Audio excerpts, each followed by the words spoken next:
ठरलं तर मग या मालिकेमध्ये सायलीच्या रागामुळे अर्जुनचे हालबेहाल झालेत. दुसरीकडे रविराजला मिळाला साक्षी निर्दोष असल्याचा पुरावा. ठरलं तर मगच्या आजच्या एपिसोडच्या सुरुवातीला सायली जेव्हा भाजीवाल्याच्या इथे भाजी घेण्यासाठी जाते तेव्हा तिथे भाजीवाल्याऐवजी अर्जुन उभा असतो.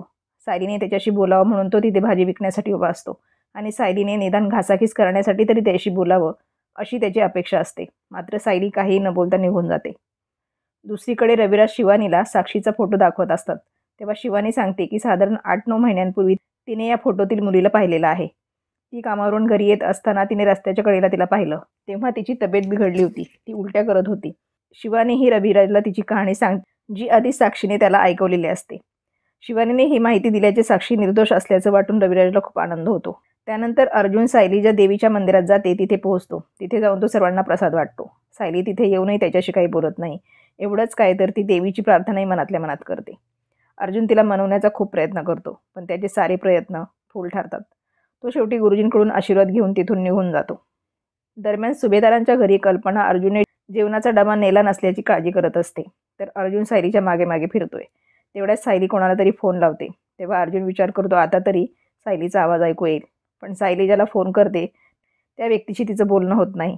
किराणा मालाच्या दुकानात जाऊन सायली दुकानदाराकडे यादी देते पण काही बोलतच नाही. तो रस्त्यात कान पकडतो पण अर्जुनचे सारे प्रयत्न फोल ठरतात. दुसरीकडे अस्मिता पूर्ण आजीला फोन करून सायलीची तक्रार करते तेव्हा कल्पना तिला चांगलंच सुनावते. त्यावेळी प्रताप अर्जुनची चौकशी करतो. कल्पनालाही अर्जुनचं टेन्शन असतं कारण सायलीशी त्याचा वाद सुरू असतो. तेवढ्यात अर्जुन येतो पण तो काहीही न खाताच त्याच्या खोलीत झोपायला जातो. दुसऱ्या दिवशी उठल्या उठल्या अर्जुन सायलीच्या दारात उभा राहतो. त्याच्या हातात तिची माफी मागणारा एक फलक असतो ज्यावर लिहिलेलं असतं की मिसेस सायली मला माफ करा आणि माझ्याशी बोला. मात्र सायली त्याच्या तोंडावर दार बंद करते. पुन्हा थोड्या वेळाने दार वाजतं तेव्हा एक पोस्टमन तिला पत्र देतो ज्यावर लिहिलेलं असतं की मिसेस सायली प्लीज माझ्याशी बोला. तिथे दूर उभा असलेला अर्जुन कान पकडून तिची माफी मागतो. मात्र सायली त्याला माफ न करता आतमध्ये निघून जाते. तिच्या मनात एकदा असंही येत की तिने जाऊन अर्जुनशी बोलावं पण त्यानंतर तिला अर्जुनने ऐकवलेले शब्द आठवतात. तर बघूया अर्जुन सायलीचा राग कसा काढणार आणि सायली सुभेदारांच्या घरी कधी येणार.